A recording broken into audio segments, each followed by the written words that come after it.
মানুষকে বড় সম্মানের পাত্র বানাইছি। এই মানুষ কখন সম্মানের পাত্র হবে?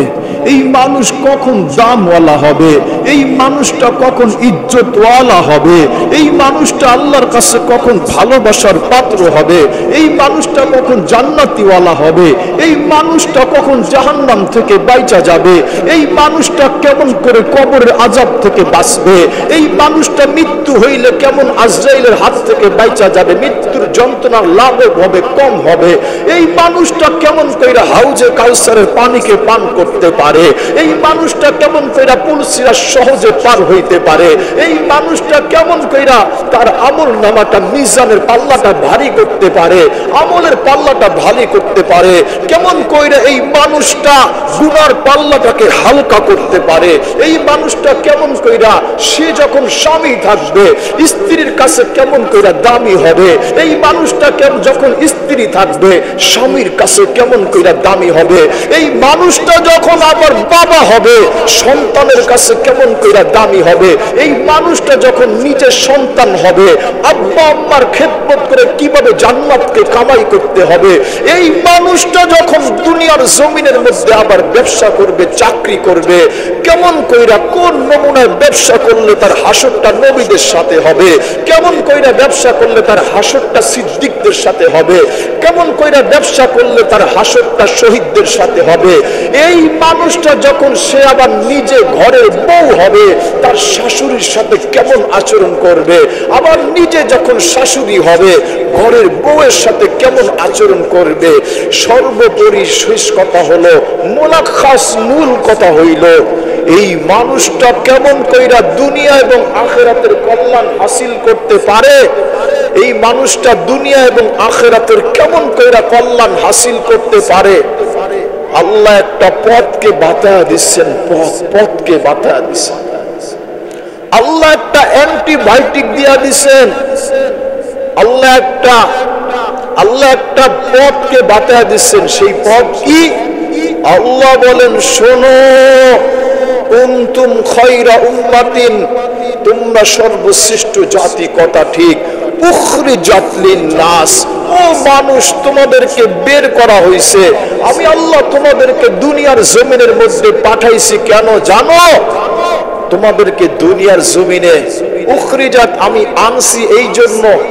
এবার শোনেন আল্লাহ কি বলেন, সাথে সাথে অ্যাড করা আয়াতের সাথে, ওই আয়াতের সাথেই আছে কি? শোনো, তা'মুরুনা বিল মা'রুফ, তোমরা মানুষদেরকে সৎ কাজের আদেশ করবে, ওয়া তানহাউনা আনিল মুনকার, এবং মানুষকে অসৎ কাজে নিষেধ করবে, ওয়া তু'মিনুনা বিল্লাহ, এবং আল্লাহর উপরে ঈমান আনবে। মেরে দোস্ত, আল্লাহর বান্দা নবীর উম্মত নারায়ণগঞ্জবাসী, ওই আল্লাহ কিন্তু প্রশ্নকে আগেই ফাঁস করে দিচ্ছে।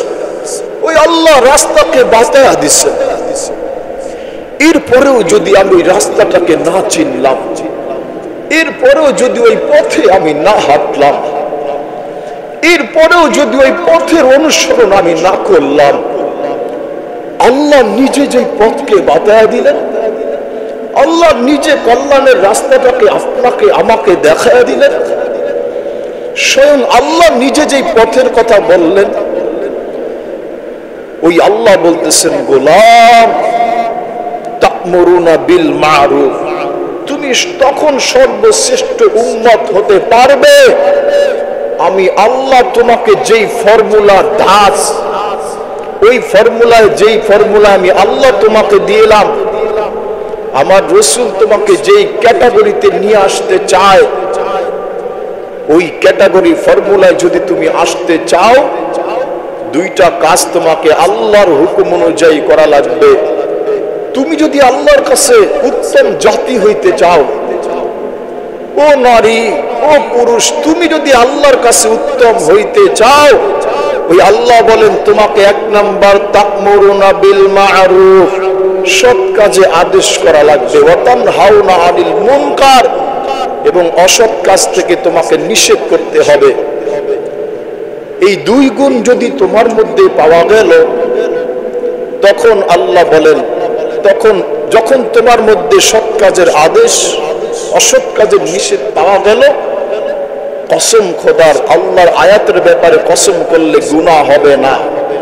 আল্লাহ বলেন তাহলে তুমি উত্তম জাতিতে পরিণত হতে পারবে। একটা হলো তা'মুরুনা বিল মা'রুফ, আল্লাহর কোরআনের আয়াত শুনাইতেছে, যদি সৎ কাজের আদেশ করলা, অসৎ কাজের নিষেধ করলা, যদি এমনটা হইল আল্লাহ এবং আল্লাহ রাসূল এইটাই আপনাকে আমাকে জানাইছেন, যদি এই গুণটা তোমার মধ্যে পাওয়া গেল, বাবা যখন সন্তানকে সৎ কাজের আদেশ করবে, অসৎ কাজ থেকে নিষেধ করবে, স্বামী যখন তার স্ত্রীকে সৎ কাজে আদেশ করবে, অসৎ কাজে নিষেধ করবে, এরকম ভাবে প্রত্যেকটা শ্রেণীর মানুষ যে যেইখানে আছে, পদ নিয়ে থাকুক, পজিশন নিয়ে থাকুক, সে যে দায়িত্বশীল আছে, এরপর যদি সর্বোচ্চ চেষ্টা করলো, সাথে সাথে আরো একটা কথা, আমার ওস্তাদ তুল্য আল্লামা নজরুল ইসলাম কাসিমি সাহেব একটা কথা বলেন প্রায় সময়। উনি বলতেন এই কথা, খবরদার গুণ যদি তুমি অর্জন করতে নাও পারলা, এই গুণ যদি তুমি অর্জন করতে নাও পারলা, মানুষ বিবেকের দরজাকে খোলো, তোমার জ্ঞানের পরিধিটাকে বাড়াও, তোমার বিবেককে এখনো খাটাও, তোমার মেধাকে খাটাও, আর তোমার বিবেককে জিজ্ঞাসা করো।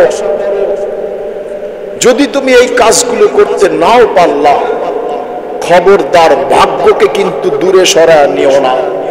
তুমি কোরআন যদি পড়তে নাও পারলা, যদি কোরআন ওয়ালাদেরকে মহব্বত করতে নাও পারলা, তুমি যদি আলেমকে ভালোবাসতে নাও পারলা, ওকে যদি শ্রদ্ধা সম্মান করতে নাও পারলা, দিনের পথে যদি নাও আসতে পারলা, কিন্তু খবরদার তোমার ভাগ্যকে কিন্তু জাহান্নাম পর্যন্ত পৌঁছায়া দিও না, আল্লাহ এবং আল্লাহর রাসূলকে নারাজ কইরা দিও না, মুমিনের দিলের মধ্যে কষ্ট দিও না, মুসলমানের ব্যাপারে অপবাদ দিও না। তুমি যদি ভালো কাজ করতে নাও পারলা, তাও তেমন কোনো ক্ষতি হবে না। আলেমের পক্ষে কথা বলতে না পারলা, এইটা তেমন কোনো সমস্যার কারণ হবে না। কিন্তু শোনো, দ্বীনের বিরুদ্ধে যদি চইলা যাও, উলামায়ে কেরামের বিরুদ্ধে যদি চইলা যাও, আল্লাহ এবং আল্লাহ রাসূলের বিরুদ্ধে যদি তুমি কলমকে উঠাইলা, তোমার আঙুলকে যদি উঠাইলা, এই আঙুল এবং কলম কিন্তু তোমাকে জাহান্নাম পর্যন্ত পৌঁছায় দিতে হবে। এই কলম এবং আঙুল কিন্তু তোমাকে জাহান্নাম পর্যন্ত পৌঁছায় দিবে। মেরে দোস্ত, দুঃখ আর আফসোস পরিতাপের সাথে বলতে হয়, বিদ্বেষ করতে করতে করতে, বিদ্বেষ করতে করতে এতটুকু পর্যন্ত পৌঁছে গেছে, আল্লামা মুস্তাকুন নবী এর ভুল ধরতে শুরু করে দিছে, নজরুল ইসলাম কাসিমি সাহেব, হক্কানি ওলামায়ে কেরাম যারা আছে, এদের ভুল ধরতে শুরু করে দিছে। আমাদের বাংলাদেশের মধ্যে সবচাইতে বড় একটা নিয়ামত, অনেক বড় নিয়ামত ওলামায়ে কেরামের মধ্যে আল্লাহ কবুল করছেন, যিনি বাইতুল মুকাররমের এখন খতিব আব্দুল মালিক সাহেব দামাত বারাকাতুহুম মাদ্দাজিল্লুহুল আলিয়া, বাংলাদেশের মধ্যে সবচাইতে হাদিস বিশারদ বড় উনি। বাংলাদেশের মধ্যে হাদিসের ক্ষেত্রে সবচাইতে আল্লামা আব্দুল মালিক সাহেবকে ধরা হয়, তার ব্যাপারে কমেন্ট করা শুরু করে দিচ্ছে, জাতির ভাগ্য কোন পর্যন্ত চলে গেছে, তার ভুল দেখতে শুরু করছে। মামুনুল হক সাহেবকে পর্যন্ত সাথ দিতেছে না, বলে তারা বিকৃত হয়ে গেছে, নাউযুবিল্লাহি মিন যালিক। বড় বড় যত উলামায়ে কেরাম আছে, এদের ব্যাপারে কমেন্ট করা শুরু করে দিছে, বলতে বলতে এই পর্যন্ত বইলা ফেলছে, বলে যে উলামায়ে কেরাম নাকি বিকৃত হয়ে গেছে। বলেন না নাউযুবিল্লাহি মিন যালিক। ভাই, তোমার হাতে দিয়া পায়ে পড়া বলি, তোমার হাতে তোমার পায়ের মধ্যে আমার হাত রাইখা বলি, খবরদার তুমি যদি পক্ষে কথা বলতে নাও পারলা, বিপক্ষে বলে তোমার ভাগ্যটাকে খারাপ কইরা দিও না, তোমার তকদির নসিবটাকে জাহান্নাম পর্যন্ত পৌঁছায় দিও না। বলতে বলতে এই পর্যন্ত বইলা ফিরছে উলামায়ে কেরাম। যখন এই শব্দটাকে ব্যবহার করে উলামায়ে কেরাম, তখন কিন্তু একজন উলামা আর বাকি থাকে না। সমস্ত উলামায়ে কেরামকে দোষারোপ করা হয়। একটা ঘটনা মনে পড়লো, ছোট্ট একটা ঘটনা, এই জন্য বলি, আমার ঘটনা বলা উদ্দেশ্য না, অভ্যাসও না। এক হাজী সাহেব, উনি হজের উদ্দেশ্যে যাইতেছিলেন। যখন হজের উদ্দেশ্যে চলতেছিলেন, এখন তো জামানা উন্নত, উড়োজাহাজ, প্লেন, রকেট, কত কিছু। ওই জমানায় মানুষ পানির জাহাজে করে হজ করতে যাইতো, পায়ে হাইটা যাইতো। যখন ওই হাজী সাহেব চলতেছেন, চলতে চলতে মক্কার কাছাকাছি এরিয়ার মধ্যে যখন পৌঁছে গেছেন, আরবের এরিয়ার মধ্যে যখন গেছেন, হঠাৎ করে ঘুম আইসা পড়ছে। গাছের নিচে আশ্রয় নিছেন, ঘুমাইছেন। তো বাচ্চাদের স্বভাব হলো এরা একটু দুষ্টামি করেই, এরা একটু চতুরতা করে, কারণ তাদের ওই আকল তো আর নাই। আপনার আমার মতো বুঝ, মেধা, বুদ্ধি তো তাদের নাই। বাচ্চারা একটু পাশে হইচই করতেছিল। যখন বাচ্চা এরকম হইচই করতেছিল, ওই হজে যাওয়া আগন্তুক হাজী বলতেছে, ভাবছিলাম আরবের লোকেরা খুব ভদ্র নম্র হয়, আরবের ছেলেরা খুব দুষ্ট। কথাটা কি বলল?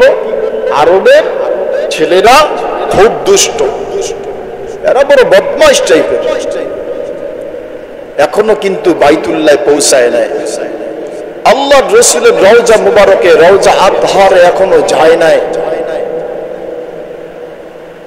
যখন গাছের নিচে ঘুমায়া পড়ছে, মেরে দোস্ত, আমাদের মধ্যেও কিন্তু এই স্বভাবটা আছে।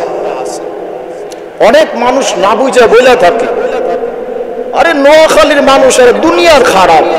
কি বলেন, নোয়াখালী আলেম ওলামার দেশ না? আমি যে নোয়াখালী সবাইকে বইলা দিলাম। আরে ময়মনসিংহের মানুষের কথা বইলেন না, এদের কথা বলাই লাগে না, এরা আগের থেকেই খারাপ। বরিশালের মানুষ, এটা তো বলতেই হয় না, এরা তো এইভাবে। নারায়ণগঞ্জের মানুষ সবচেয়ে বড় সন্ত্রাস, এমন বলে না? মুন্সিগঞ্জের মানুষ, এরা তো বাটপার চিটার, এমন বলে। কিন্তু মেরে দোস্ত, এই কথাটা আদৌ ঠিক না। আমি যখন এক একটা দেশ নিয়ে বললাম, আলেম ওলামার দেশ হচ্ছে নোয়াখালী, কুমিল্লা, বরিশাল, নারায়ণগঞ্জ আলহামদুলিল্লাহ কম নাই। বলার উদ্দেশ্য হলো কোন জাতিকে তুলে একজনকে উদ্দেশ্য করে পুরো জাতিকে নিয়ে না বলা। ক্ষতিটা কেমন হবে? ওই হাজী যখন ঘুম থেকে ঘুমায়া পড়ছে, তখন স্বপ্নে দেখতেছে আল্লাহ রাসূল সাল্লাল্লাহু আলাইহি ওয়াসাল্লাম স্বপ্নের মধ্যে চলে আসছে। আসার পরে ওই আগন্তুক হাজীকে বলতেছে, আসার পরে স্বপ্নের মধ্যে আগন্তুক হাজীকে বলতেছে, এই হাজী শোন, খবরদার তুই আমার রওজায় আসবি না। ওই হাজীকে যখন বলা হয়েছে স্বপ্নের মধ্যে, কোন মাধ্যম দিয়া না, মেরে দোস্ত, আল্লাহর রাসূল স্বয়ং স্বপ্নের মধ্যে আয়েশা বলতেছে, শোন বেয়াদব, তুই আমার রওজা জিয়ারত করার জন্য আসবি না। ওই ব্যক্তি ঘুমের মধ্যে বলতেছে, ও আল্লাহর রাসূল, কেন আমি আপনার রওজা জিয়ারত করার জন্য আসবো না? তো আল্লাহর রাসূল বলতেছেন, শোন, তুমি আসবি তো কেমন করে আসবি? তুই কথাটা কি বললি? আরবের লোকেরা সব দুষ্ট হয়ে থাকে, আমি আল্লাহর রাসূল কি আরবের একটা সন্তান ছিলাম না? আমি নবী কি আরবের সন্তান না? তুই বললি তো আমাকে সহ কেন বললি? আমাকে আল্লাহ কত ভালোবাসে, যার জিন্দেগির মধ্যে একটা মিথ্যা কথা নাই, যার জীবনের মধ্যে কোনো কলঙ্কের দাগ নাই, যার জীবনের মধ্যে মানুষকে কষ্ট দেওয়ার কোনো চরিত্র নাই, যার জিন্দেগির মধ্যে কোনো কলঙ্কের লেশ মাত্র নাই। তুমি বললে তো কি বললে? আরবের লোকেরা খুব দুষ্ট, আমি আল্লাহর রাসূল তো আরবের সন্তান, কেন তুমি এমন কইরা বললে? মেরে দোস্ত, দুঃখ আর আফসোস নিয়ে আজকে বলতে হয়, এখনো সুযোগ আছে, তওবার দরওয়াজা খোলা আছে। খবরদার কোরআনের বিরুদ্ধে যাইও না, দ্বীনের বিরুদ্ধে আঙুল উঠাইও না, উলামায়ে কেরামের ব্যাপারে আঙুল উঠাইও না। তুমি তো জানো না সাদ বিন মুআজ, তুমি তো জানো না মুআজ বিন নূর, তুমি তো জানো না এই উলামায়ে কেরামের ব্যাপারে আল্লাহ এবং আল্লাহর রাসূল কতটুকু বলছেন। যাদের বিচার ফয়সালাটা পর্যন্ত করবেন আমাদের সাধারণ মানুষ থেকে আলাদা পর্দার ভিতরে নিয়ে, আল্লাহ উলামায়ে কেরামের শান ওই পর্যন্ত পৌঁছায়া দিবেন। আর আজকে তুমি যে সূরা ফাতিহাটা ঠিকমতো বলতে পারো না, তুমি আল্লামা মুস্তাকুন নবী, নজরুল ইসলাম কাসিমি, আরিফ বিন হাবিব, জুনায়েদ আল হাবিব, কাসেম মাহমুদ, এদের বিরুদ্ধে তুমি কথা বললাটা তো কেমন কইরা বললা?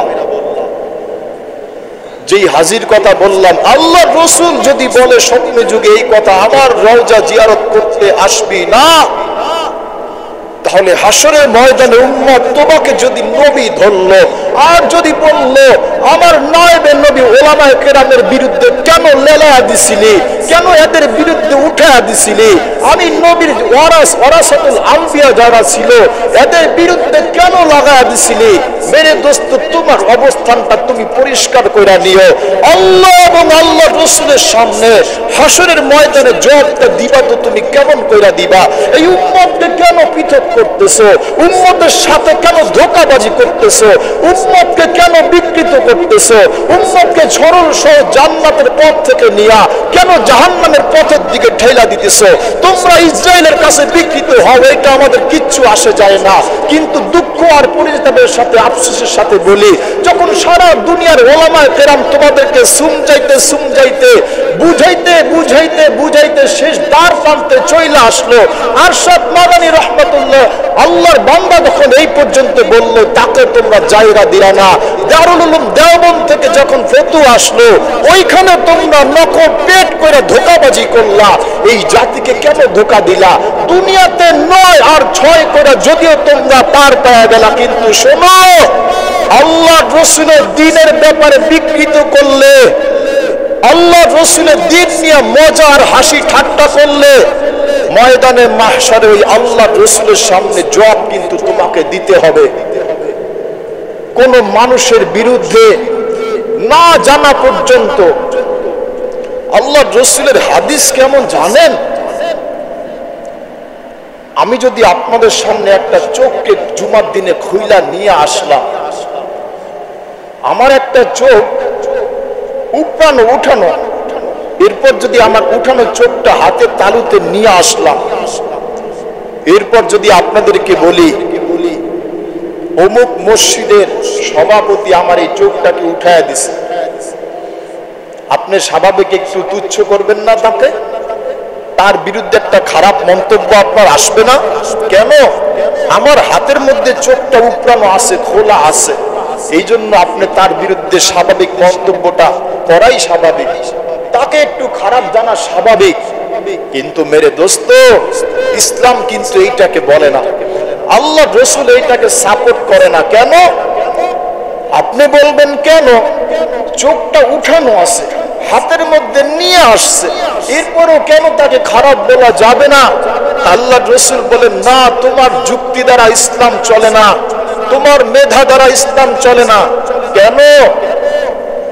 হইতে পারে যেই ব্যক্তি একটা হাত, আমার একটা চক্ষু হাতের মধ্যে নিয়ে আসলাম, আল্লাহর রাসূল বলেন হইতে পারে ওই ব্যক্তি জাহান্নামে অভিযোগ করলো, যদি এইটা প্রমাণ হইল সে তার 2টা চোখ উঠায় দিয়ে আসছে, সে তার যার বিরুদ্ধে তোমার কাছে অভিযোগ করলো একটা চোখ হাতের মধ্যে নিয়ে আসছে, এরপরে বলল এই চোখটা আমার অমুকে উঠায় দিছে, আল্লাহর রাসূল বলেন খবরদার, তার বিরুদ্ধে তুমি মন্তব্য করার সাহস রাখতে পারো না, তোমার অধিকার নাই। কেন?